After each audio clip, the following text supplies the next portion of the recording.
Comment faire pour éviter l'impôt sur la plus-value immobilière? C'est ce qu'on va voir dans cette vidéo. Bonjour à tous, je suis Sébastien et je suis ravi de vous retrouver aujourd'hui pour une vidéo dans laquelle on va essayer de voir comment contourner l'imposition sur la plus-value de vos investissements immobiliers. Alors avant qu'on voit ça dans le détail, si ce n'est pas encore fait, n'hésitez pas à vous abonner à la chaîne YouTube en activant la petite cloche pour être tenu informé de la publication de toutes mes nouvelles vidéos. Ici, vous savez, on est en famille et on parle des stratégies d'investissement immobilier qui vont vous permettre de vous constituer un patrimoine tout en vous créant des compléments de revenus grâce à l'immobilier. Alors venons-en au sujet du jour, comment faire pour éviter l'imposition sur la plus-value quand on investit dans l'immobilier? Eh bien en fait, il y a plusieurs possibilités. La première de ces possibilités, eh bien, c'est la vente de votre résidence principale. En France, on a cette chance, c'est une niche fiscale, il n'y a aucune imposition sur la plus-value lorsqu'on vend sa résidence principale. Et en soi, il n'y a pas de règle. En fait, une résidence principale, c'est l'endroit où vous vivez, mais pour éviter l'imposition sur la plus-value, il n'y a pas besoin d'y habiter 1 an, 2 ans, 3 ans. Ça peut être 1 mois, 3 mois, 1 an, mais au besoin, il faudra justifier auprès de l'administration fiscale que vous êtes vraiment en train de vendre votre résidence principale et qu'il ne s'agit pas d'un achat-revente déguisé. Et au besoin, l'administration fiscale n'hésitera pas à vous demander des factures d'eau, des factures d'électricité, des factures d'abonnement internet pour que vous puissiez prouver que vous êtes vraiment en train de vendre votre résidence principale. Alors bien entendu, vous allez pouvoir faire des achats-reventes de type résidence principale à la chaîne, les unes à la suite des autres, mais au bout d'un moment, attention, parce qu'on pourrait venir frapper à votre porte en vous requalifiant de marchand de biens.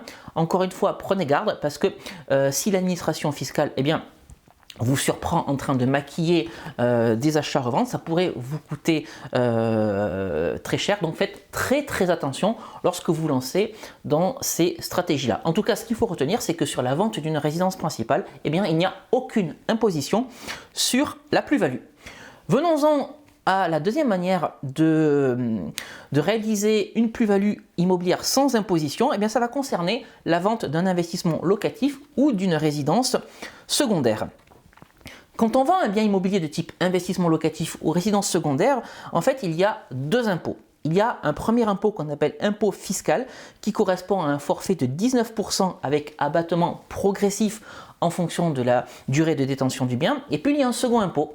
Et ce second impôt, c'est l'impôt social qui correspond aux prélèvements sociaux, donc 17,2% à l'heure où je tourne cette vidéo, avec abattement progressif, là aussi en fonction de la durée de détention du bien. Et plus la durée de détention du bien sera importante, donc moins l'imposition sur la plus-value sera importante. Alors ce qu'il faut savoir, c'est que la partie impôt fiscal s'éteint au bout de 22 ans, et la partie impôt social s'éteint au bout de 30 ans. Il faudra donc attendre plus de 30 ans pour être totalement exonéré d'imposition sur la plus-value dans le cadre d'un investissement locatif ou d'une résidence secondaire. Et puis pour la vente avant 30 ans, parce que ça peut arriver, c'est très rare qu'on garde un bien immobilier plus de 30 ans, rapprochez-vous de votre expert comptable ou de votre notaire pour essayer d'anticiper le montant de l'imposition sur la plus-value. Troisième possibilité d'éviter l'imposition sur la plus-value, ça va concerner les ventes immobilières inférieures à 15 000 euros. Pour toute vente immobilière inférieure à 15 000 euros, faut le savoir, il n'y aura aucune imposition sur la plus-value. Alors bien entendu, ça concerne très peu de biens immobiliers, mais ça va concerner les places de parking ou encore les garages boxés. Donc voilà, c'est quelque chose qu'il est quand même intéressant de savoir. Quatrième possibilité d'éviter l'imposition sur la plus-value immobilière, ça va concerner la vente d'un investissement locatif, mais uniquement sous certaines conditions. La première condition, c'est que vous ne devez pas avoir été propriétaire de votre résidence principale durant les 4 dernières années.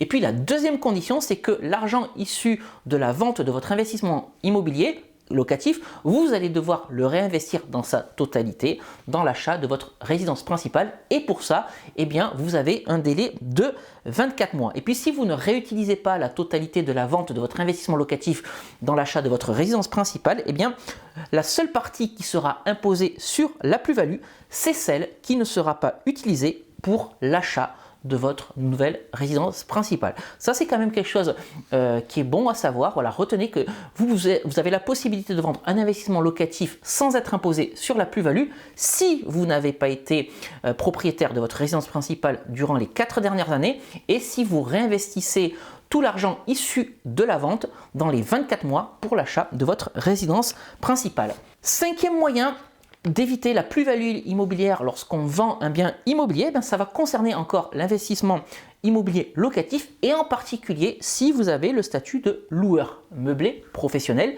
c'est-à-dire le statut de LMP. Avec le statut de loueur meublé professionnel, on peut éviter l'imposition sur la plus-value si on réunit 2 conditions.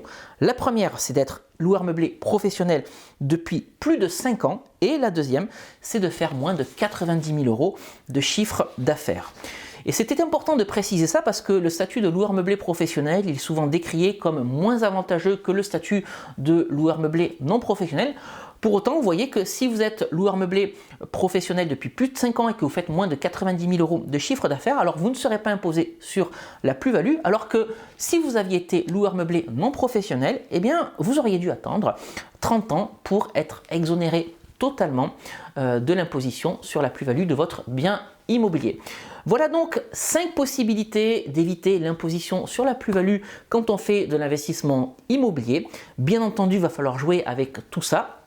Mais ça me semblait important de partager tout ça avec vous aujourd'hui. J'espère que cette vidéo vous aura plu. Si c'est le cas, n'hésitez pas à me mettre un like en dessous pour soutenir tout le travail que je fournis sur cette chaîne au quotidien.